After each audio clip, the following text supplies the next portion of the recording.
Hello, welcome to the Fantastic Fiction at KGB reading series. Fantastic Fiction is a monthly speculative fiction reading series held on the third Wednesday of every month, hosted by Ellen Datlow and me, Matthew Kressel.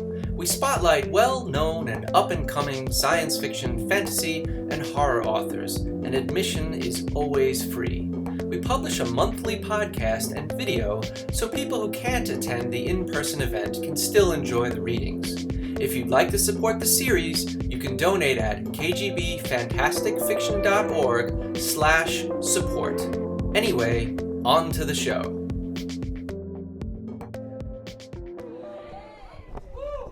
Oh, Mary shut off the music already. Did you do that remotely? You did, didn't you? You fooled me. Okay.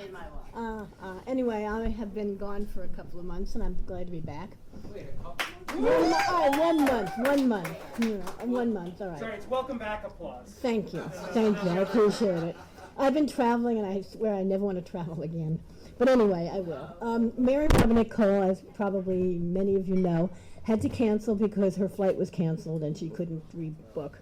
So instead, I know. So instead, we have someone else who's stepped in, who has read for Sam J. Miller. One thing I just want to mention is we officially closed our what was it, GoFundMe or Indiegogo? We didn't close. Well, we took down. We're not pushing it as much because I felt it was unseemly to keep doing it forever. But we are still. We got enough money to pay for probably 2.5 years. We were hoping to get enough for 4 years so we don't have to do it again. So it's still open on our website. You can donate if you choose to. Feel free. But in the meantime, Sam J. Miller's books have been called must-reads and bests of the year by NPR, Entertainment Weekly, USA Today, and the Oprah Magazine, among other places. They've also been banned in Florida and stolen by AI. He's received the Nebula, Locus, and Shirley Jackson Awards. He's also the last in a long line of butchers. Maybe he'll show us some of his skills. Sam lives in New York City and at samjmiller.com. Please welcome Sam Miller.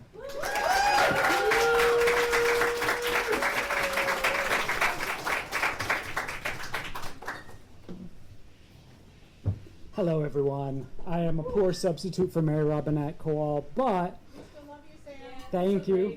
No, you're a fine substitute. Go on. But I'm still shilling for the same book because Mary Robinette and I are sharing this saga double, which is 2 books in one. Mary Robinette's novel Apprehension is amazing, and my Red Star Hustle is all right. It will be inflicted upon you tonight, and for that, I apologize. I also have copies of it here. The sticker price is a delightfully round $20, so you can just give me a $20 bill or Venmo me, and I will happily give you a copy and sign it on my behalf, not Mary Robinette's, because I have my respect for her precludes forgery. In solidarity with my co-reader, who is my Clarion classmate, we were both together in 2012. We collaborated on an awesome novelette called Making Us Monsters. It's been a long time, but it's Googleable. It's really fun and sexy, and so we are going to read you some smut tonight.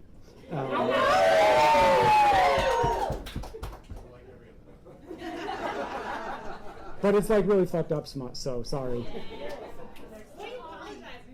So, Red Star Hustle has 2 main POV characters. One of them is the rent boy framed for murder, and the other is the badass bounty hunter assigned to catch him. And so I'm going to read you one chapter from each of them.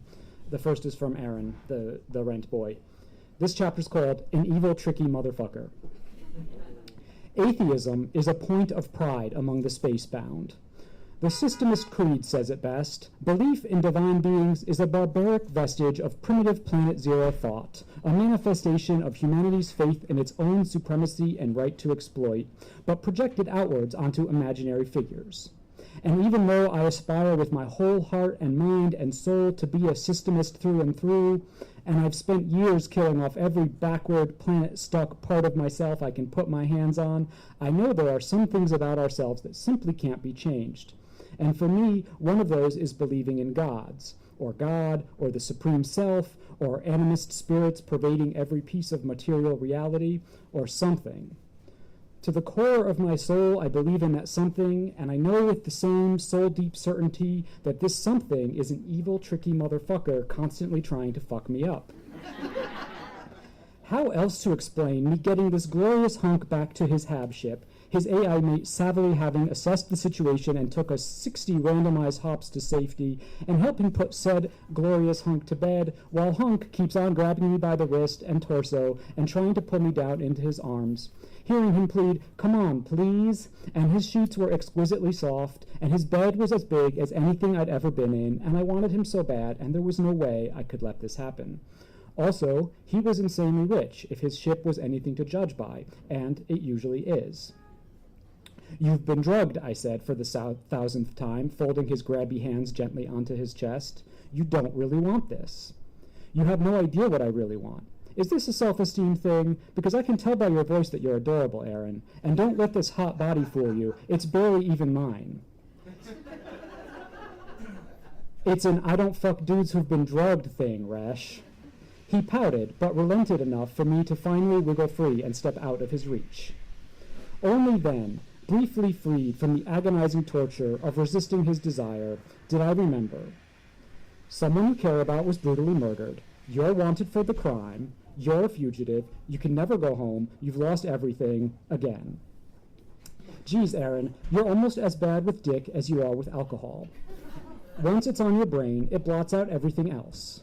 From the moment I helped Resh up off the ground, the smell of his body and the heat of him against me had triggered a junkie's fiending.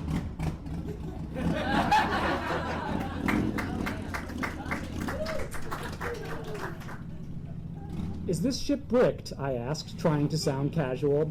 "Can I be certain none of my devices or implants or tracking chips or nanites I don't even know about are transmitting my location?" "Of course it is," Resh said. "And the station where you were docked, any chance they would have clocked my exit with you?" Some systems have specially bricked docks where people can pay a little extra to evade a public record of their passing through. "I think it's a little early in our relationship for such a personal question, Aaron," he said, and laughed.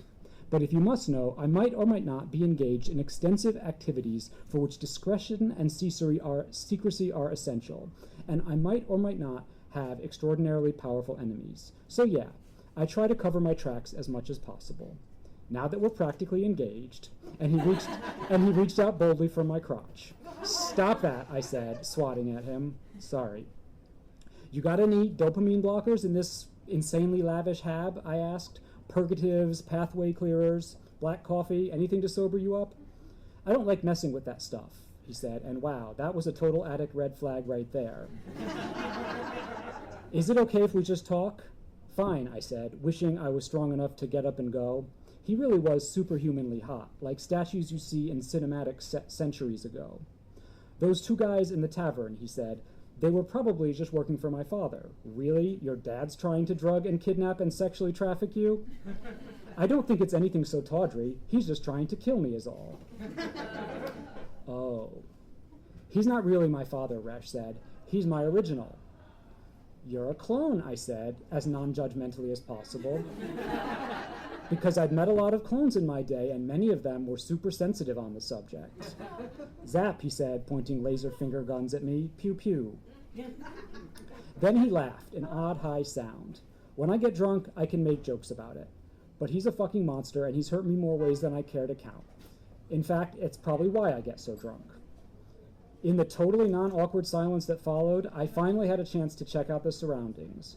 The velvet, the chrome, the intricate stone carvings framed on the wall.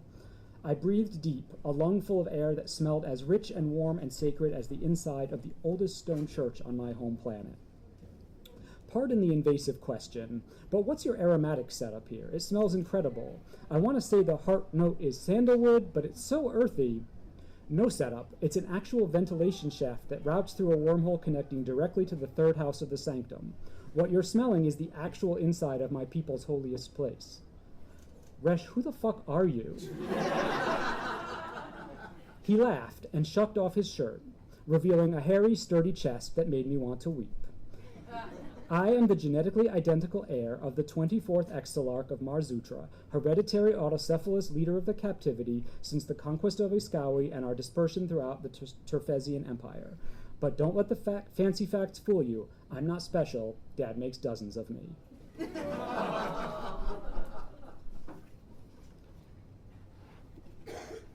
All right, and this is the Bounty Hunter chapter. This chapter's called Officious Little Prick. It wasn't that I wanted to use. 3 years clean, and the fiendings hardly ever came anymore. I'd done the meetings and the steps and survived the night sweats and cut myself off from the people, places, things associated with my addiction, and I was good. But sometimes something or someone rubbed me the wrong way, or caught me off guard, stressed me the fuck out, and I felt the twinge again. Not the urge to use, but the tremor that came before it. The little voice, which probably won't ever vanish altogether, that whispers, fuck this shit, there's an easy way out of this, there's a drug for this. A couple times a week, something came along to get her started. Like this asshole. The man who met me at the crime scene was slick, professional, expansive. Instant hatred flared. Frustration at being an actual job with frustration at being that would never happen to Mary Robinette. Frustration at being an actual adult with a job who had to interact with other actual adults who were so often fucking awful. The twinge was triggered. I represent the Lesser Magellanics Trade Federation, he said, and pinged me his card, which I resolved not to look at. We were the primary funder of the victim's last few films, and we are responsible for his personal security contract.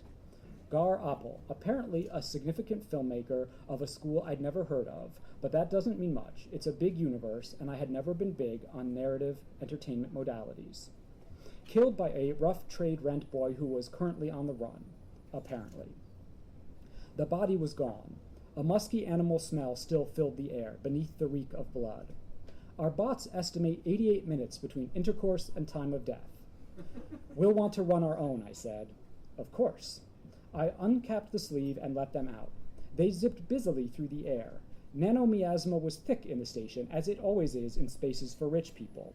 An invisible cloud of networked nanites holding info, transferring data, powering devices.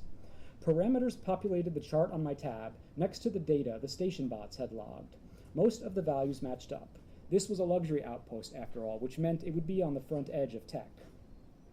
I walked the room, looking for the things my bots might miss. A smell of petrol and burning in the air.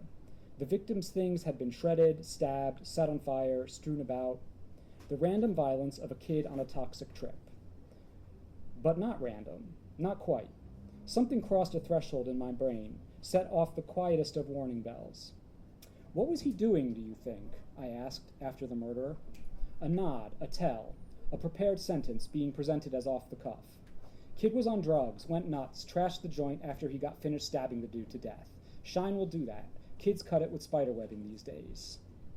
How do you know that he was on drugs? Neither my bots nor the station environmentals detected anything to indicate that. He shrugged. Officious little prick. Must have been to do something crazy like this. There's an order here, I said. Or not order, just this was methodical. It's supposed to look like it was done in a frenzy, but it wasn't. Eye roll.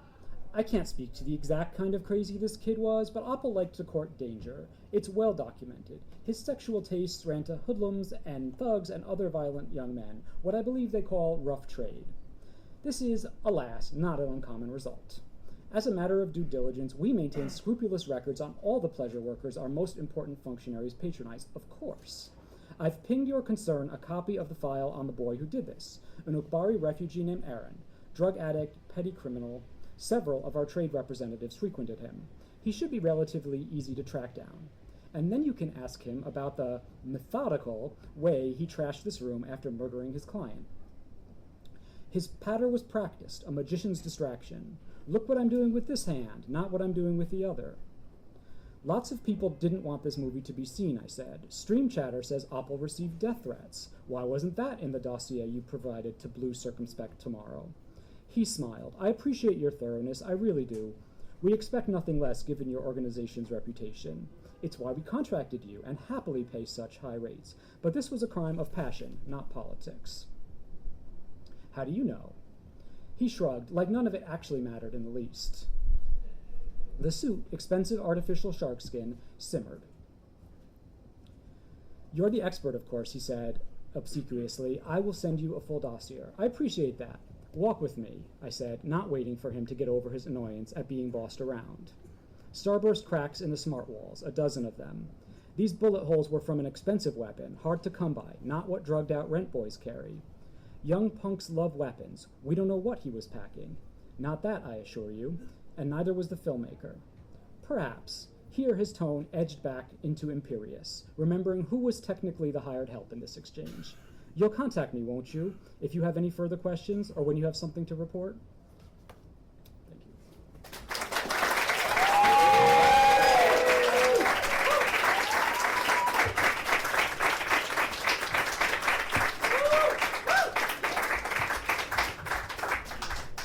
Thank you. So you have copies to sell, right? I do, $20. Okay, and you're going to do that right now. We're going to take a 10-minute intermission, and you're going to buy Sam's book. Thank you.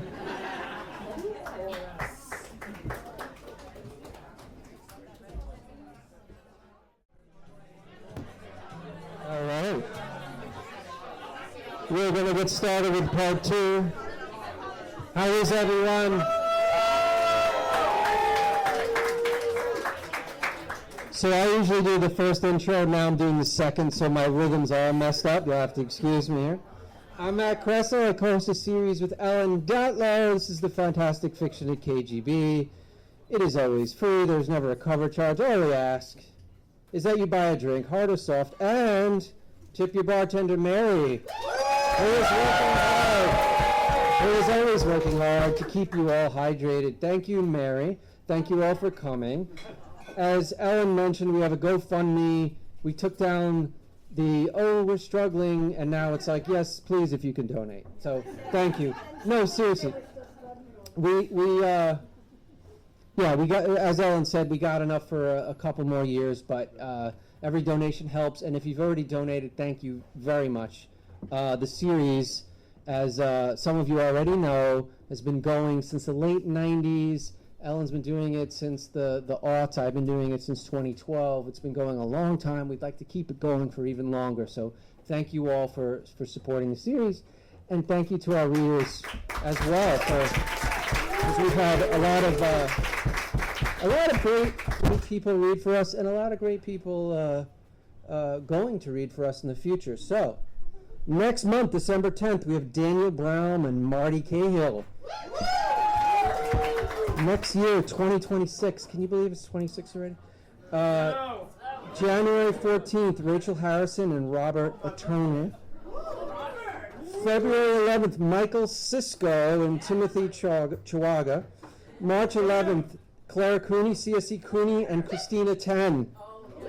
April 8th, Michael Swanwick and Mike Allen. So we have other folks lined up but not locked in, so hope you'll join us in 26. If you're not already on our mailing list, go to kgbfantasticfiction.org. We send out a couple emails every month to remind you about the readings, and or you can follow Ellen and myself on the socials to find out who's reading. So as Ellen said, Mary couldn't make it tonight, Mary Robnett, because of travel snafus, and Sam stepped in. Thank you, Sam. I love the reading. Do you still have books left? One more book. One more book for sale, so you could be yours. The low, low price of $20. Our second reader is Lara Elena Donnelly. Lara is the author of the Nebula-nominated Amberlough Dossier, the contemporary thriller Base Notes, and short fiction in Strange Horizons, Escape Pod, Nightmare, and Uncanny. She has taught in the MFA program at Sarah Lawrence College, as well as the Catapult Workshop. She's a graduate of the Clarion and Alpha Writers Workshops and has served as on-site staff at the latter, mentoring amazing teens who will someday take over the world of SFX. I was going to say, raise your hand if you're one of Lara's students. Welcome. And another thing I should have asked is if it's your first time here at the Fantastic Fiction Series, raise your hand. Welcome. Wow. Thank you all for coming. I hope you'll return. I hope we didn't scare you off. You can also find Lara at Homeward Books, where she's one of 4 co-founders working to bring genre-defying literature into being. Here's Lara Elena Donnelly.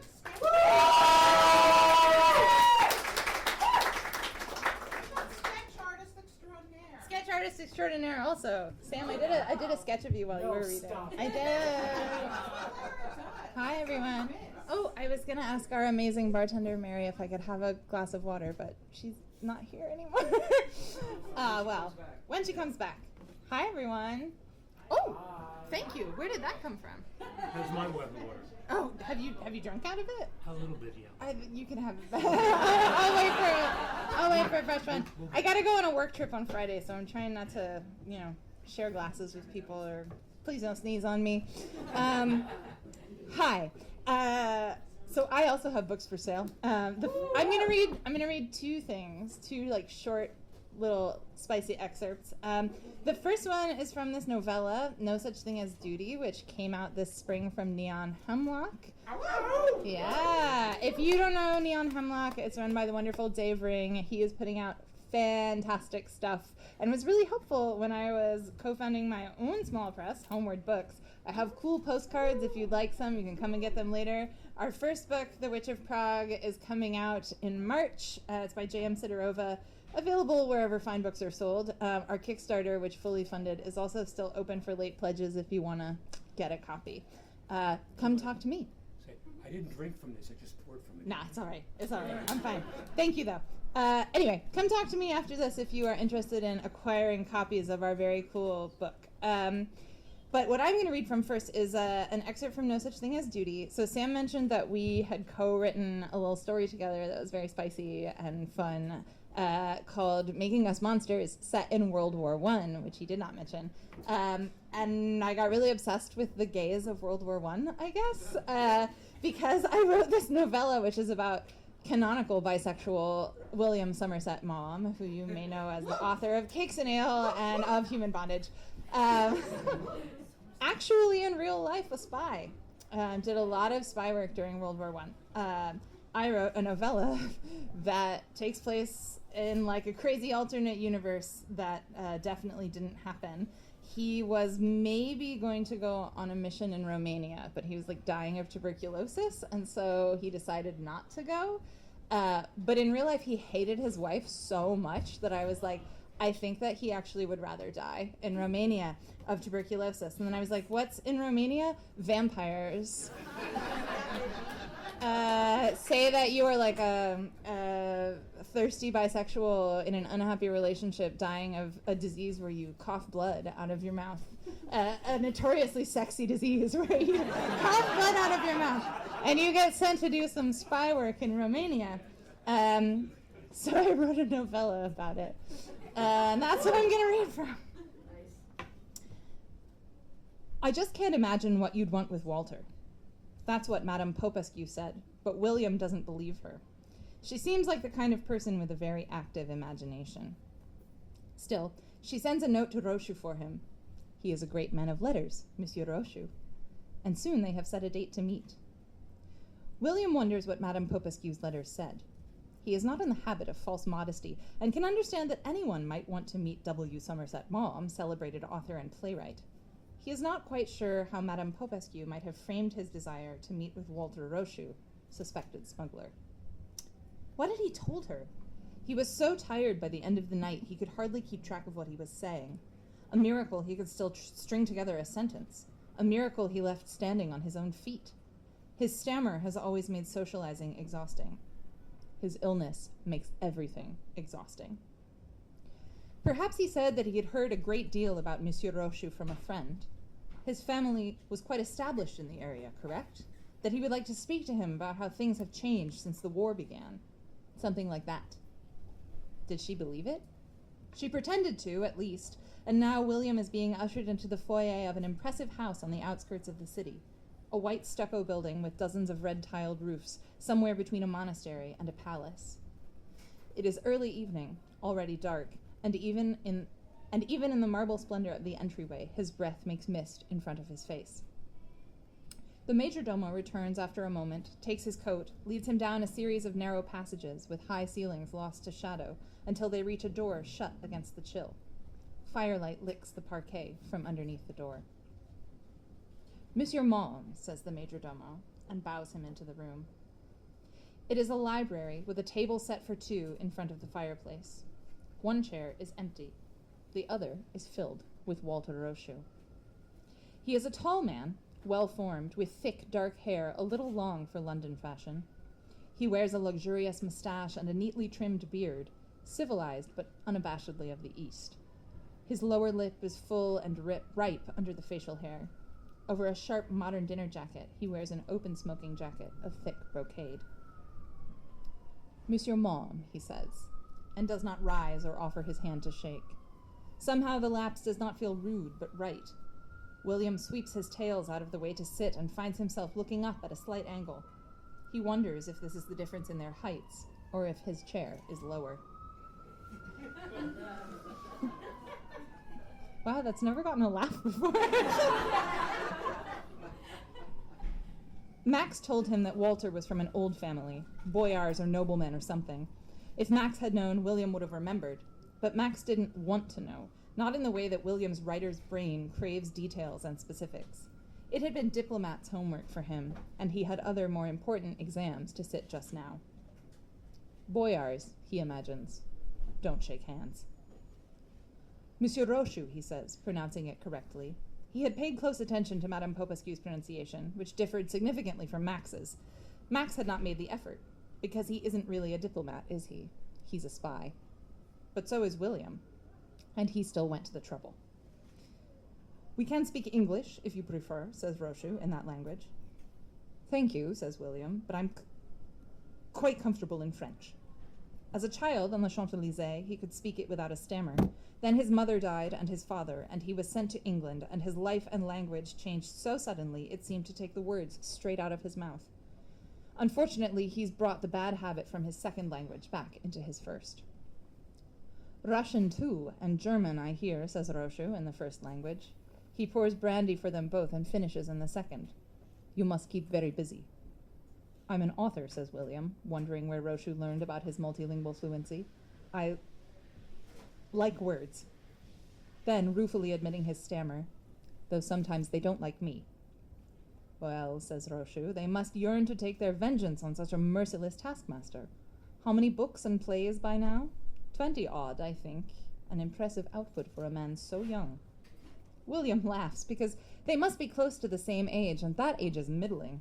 Rochu has 5 years on him at most for all his modern attitude toward evening wear. Rochu's answering smile, though, is tinged with irony. Like he is laughing at a different joke. Do you read many English novels? William asks. I am an avid reader in many languages, says Rochu, though I will admit to a preference for the Russians, especially those who take a very long view. A refreshing perspective, I think. I enjoy an epic. Through the soup, they discuss Russian literature, and then with the fish, the ancient epics of India, China, and Japan. They are on to Norse mythology by the main course, pork cooked a little rare for William's taste, and a crime in a country where meat has become illegal on a continent where wartime deprivation is the norm. And then opera with the salad, and theater by coffee and dessert. Rochu has startling recall for verse and prose and song, quoting back lyrical passages from Beowulf and singing a scrap of Abendlich strahlt die Sonne Aga in a wry, self-deprecating baritone. Against his better judgment, William is charmed. He knows this is dangerous when dealing with an asset. First, because they cannot be trusted. Second, because they can be killed, and sometimes must be. There is now some dubious comfort in the idea that Max's intelligence about Rochu might be wrong, or that the mission might be unimportant. Then Roshu folds his napkin and drops it onto the table and says, "What a pleasant change. Most people do not call on me to spend an evening discussing culture, to their very great loss. Mine, I'm afraid." He seems disinclined to give any more of an entree, putting William at a disadvantage. "Why do people call on you?" asks William, and though he struggles mightily in the middle of the sentence, Walter merely waits, expression bland and pleasant, until he gets it out, like he has all the time in the world. "For my discretion, usually," but he softens it with a laugh. "I enjoyed myself, Monsieur Mom. I hope you will call again." "I would like that very much," he says.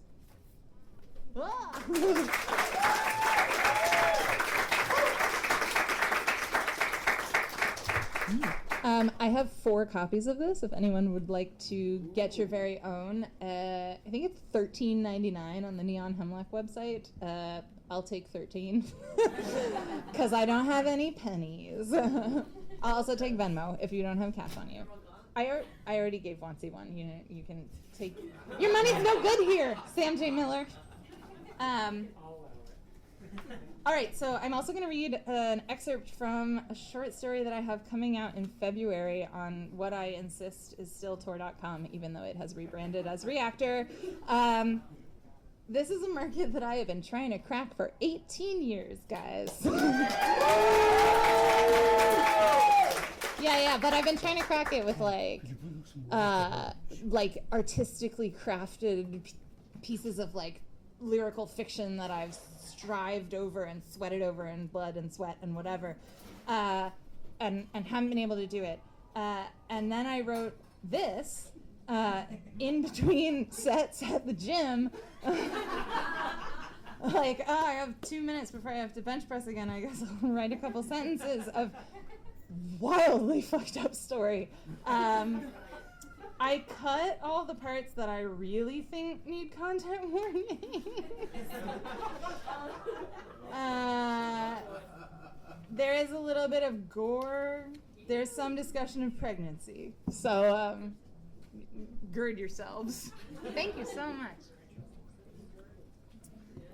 It's also science fiction, which I hardly ever write. It's about some space marines. Let's see how we go. It's called Death Cap. It's been 72 hours since you and Baker barricaded yourselves into Medbay 6. You're supposed to be sleeping in shifts, but the rota is starting to break down, and right now you're both propped up against the operating table, shoulders touching, heads nodding, red-eyed and grimy, and laughing all the way to the gallows. "Spinach pakora," says Baker. "The cheap stuff from a divey place around a corner from my flat." You can feel the crunch of the batter, the tickle of spices in the back of your nose. You close your eyes for just a second. They're dry from the stale, recycled air, and your eyelids stick. It's painful. You don't want to open them again. Deep-fried morel mushrooms. You blink up into the fake blue daylight of the full-spectrum lamps, which are supposed to make you feel awake. The tubes hum on the edge of your hearing. "Expensive, innit?" Baker asks. "Like, they use those in..." He pauses, tucks his chin and lowers his eyelashes, raises one limp-wristed hand. "Haute cuisine." You shrug. "I guess. My grandma used to go out in the woods and pick 'em, fried 'em in Crisco." Baker lets his head fall back against the gurney. His Adam's apple bobs beneath his stubble as he swallows. Once, twice. "You know, there's this mushroom. It's poisonous. Only a couple people who've eaten it have survived. And they all said it was fucking delicious. Best thing they ever ate." Used to have a friend who'd say, "Everything's edible, at least once." Baker snorts. You giggle. You're both about to have hysterics, but then somewhere not too far off there's a metallic crash that echoes through the ship. No gunfire, no voices. Maybe there's nobody left to shoot or scream. Which means you two are the only people left to do either. Which means that thing is probably looking for you. Baker swallows again, snickers, low and kind of crazy. "Hey, Nowak," he says. "Would you eat an alien?" "Maybe. Depends, I guess." He jerks his chin at the medbay door. "Would you eat that thing?" "You consider it. You're so tired, nothing seems strange anymore." "I don't know. Bugs are supposed to taste like lobster. Yeah, but ain't a bug though, is it? It's like that fucked up crab Bautista showed us.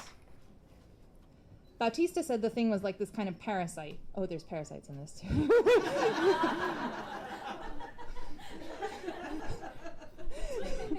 Bautista said the thing was like this kind of parasite that gets in a certain kind of crab, wraps all around its brain so it can control its limbs and make it move, and then she called it a parasitic castrator. She showed pictures. Could you eat a crab like that? Could you eat the thing inside of it? Bautista could have told you if she wasn't dead. You hope she's dead anyway. Last time you saw her, she was pale and sweating, all swollen up, coveralls busted at the side seams and patches of lymph and blood where her skin had broken open. She was past talking, just making this low animal groan. Bautista with her fancy fucking degrees, she would have known for sure if you could eat that thing. Not that that's what you want to do. You wish you'd shot her. There'd probably been time to shoot her. You know there was time to shoot her because you just stood there for a second like an idiot and stared, thought about what was going to happen to her. She explained it to all of you, clinical and terrified, after the thing took out its first fire team and only one guy made it back, wild-eyed, sweaty, half nuts. You think Bautista's dead yet? You ask Baker, wondering if you sound normal. Jesus, says Baker, who definitely doesn't. I fucking hope so. He pauses, pinches the bridge of his nose. You know, she had 2 kids. Yeah, you knew. She had one of those annoying fucking 3D frames in her lab that cycled through clips of her family. 2 boys, and the older one looked like her. They were living in base housing with her wife and dog. The wife would get her pension. Sometimes you wondered, who was the real mom? The one who'd held the kids inside her body. What that conversation had been like. How they'd done it. You thought sometimes about the cold lab table and the jelly and the catheter. Got you wet. You knew this was weird. It wasn't as weird as some of the other shit that got you wet. Bautista gave her little presentation on those 3D frames too, in the lab, because the briefing room was outside the blast door they had sealed to keep the fucking thing outside. She wanted you to know what you were going after. You didn't really care, since you already knew what would happen if you fucked up. You ever want kids, Novak? There's sweat at Baker's hairline, darkening the stubble of his crew cut. His pupils are fucking huge and there's a flush crawling up his neck. Maybe he's getting sick. You put your hand out to feel his forehead and he flinches away first, then presses into your touch.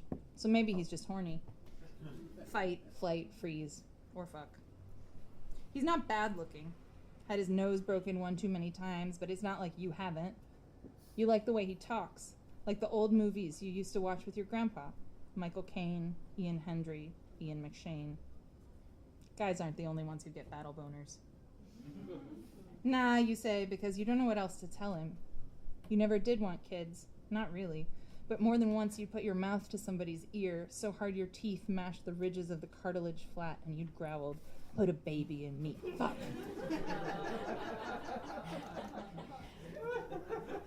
I was really not expecting this to get laughs.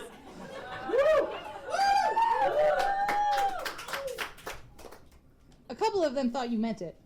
Poor schmucks trying to start a family while the world burned down around everybody's ears, who saw the uniform and still somehow thought you'd stick around to raise some unlucky kid who'd die in a mudslide or a heat wave or a water riot, and it would be their fault for knocking you up.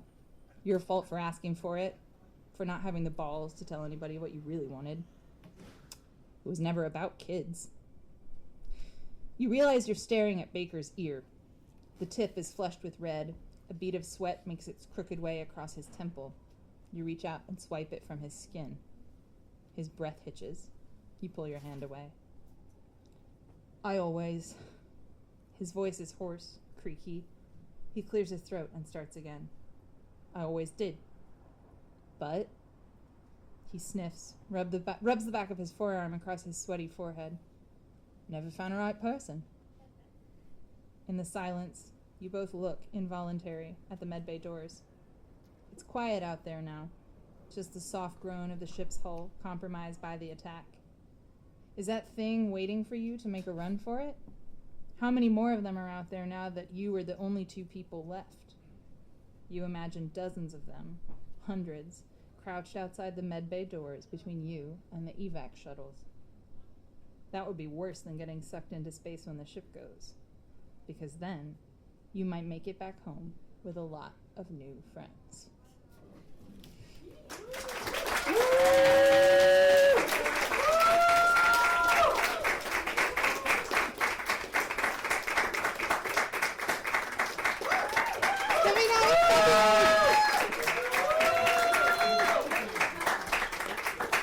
Coming out in February from reactor.com. It's called Death Cap, and my mom is going to read it.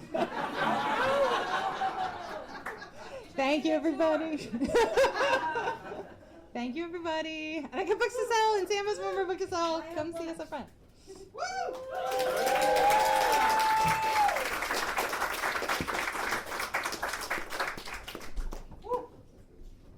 Thank you for some great readings. So Sam has one more book, and Lara has a few, so come on and buy them. You're not getting out of here without them. And see you next month. You have been listening to the Fantastic Fiction at KGB reading series. Check out our website at kgbfantasticfiction.org and click on support if you'd like to help keep the series going. Anyway, that's our show. Thanks for listening, and see you next month.